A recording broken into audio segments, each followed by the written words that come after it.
Hello दोस्तों, मैं हूं आपका दोस्त एडवोकेट शिवेंद्र प्रताप सिंह। आज हम बात करेंगे कि 376 के मामले में अगर आपको फर्जी तरीके से फंसा दिया गया, फर्जी तरीके से आपको जेल भेज दिया गया, तो आज मैं आपको बताऊंगा कि आपकी जमानत कैसे होगी, जमानत में क्या क्या कागजात लगेंगे और जमानत कहां से होगी।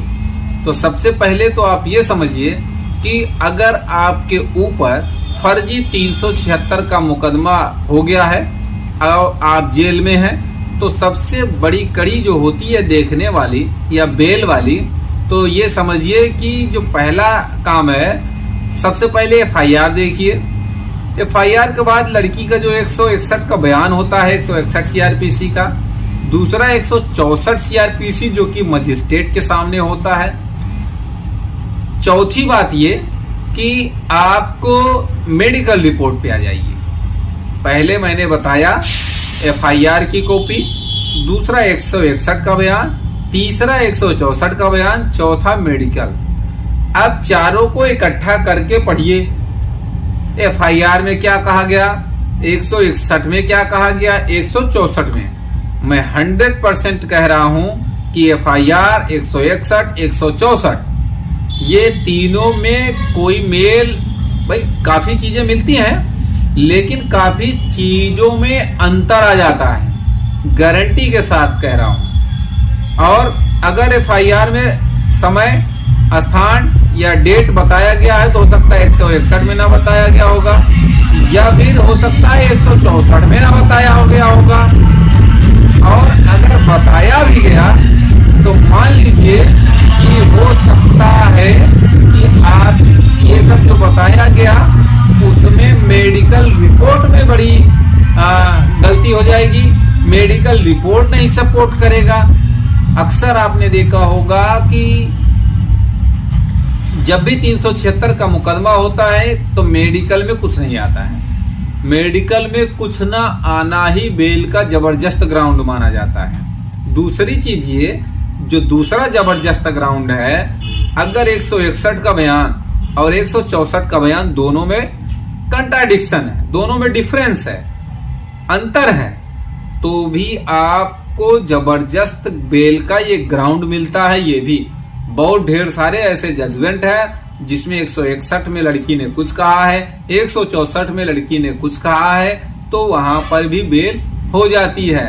कभी कभी तो ये समझिए कि 164 लड़के के सपोर्ट में आ जाता है, उसके पक्ष में आ जाता है, तो भी आपको बेल मिल जाएगी। और 376 के मामले में सबसे बड़ी बात ये आप ग्राउंड रख सकते हैं कि 376 बलात्कार का मतलब ही होता है। बलात्कार का क्या अर्थ है, आपने देखा होगा जो पीड़िता है उसको कहीं कोई चोट नहीं आती है और बलात्कार का मुकदमा लिखा गया है। कहने का मतलब अगर किसी भी लड़की है, महिला है, उसके साथ अगर ऐसा अपराध हुआ है या किसी ने भी ऐसा कृत्य किया है, तो इसका मतलब आप क्या समझ सकते हैं, चोटें आई होंगी, खरोच आया होगा, कहीं कटने का, नाखून लगने का, या किसी प्रकार का कोई भी तो शरीर पे स्क्रैच हुआ होगा।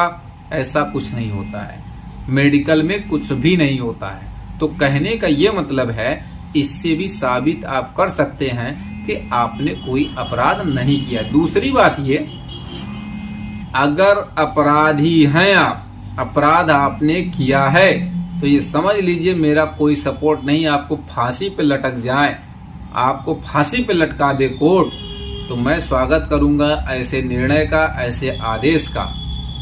ये वीडियो इसलिए मैं बनाता हूं कि भाई जो दोषी नहीं है या जिस पे एलिगेशन गलत लग रहा हो, जिस पे आरोप गलत लग रहा जा रहा, झूठी FIR लगाई जा रही हो, झूठा केस, झूठा मामला बनाया जा रहा हो, किसी को फर्जी जेल भेजा जा रहा हो, किसी के साथ खुन्नस दुश्मनी निकालने के लिए उस पे किसी से भी 376 का मुकदमा कराया जाता है। आजकल ऐसा भी हो रहा है, एक ट्रेंड चल गया है, ट्रेंड कि अगर किसी को जेल भेजना है तो 376 का किसी के से मिलजुल के लगवा दो, काम खत्म, जाए झाड़ फूंक करे 6 महीने तक।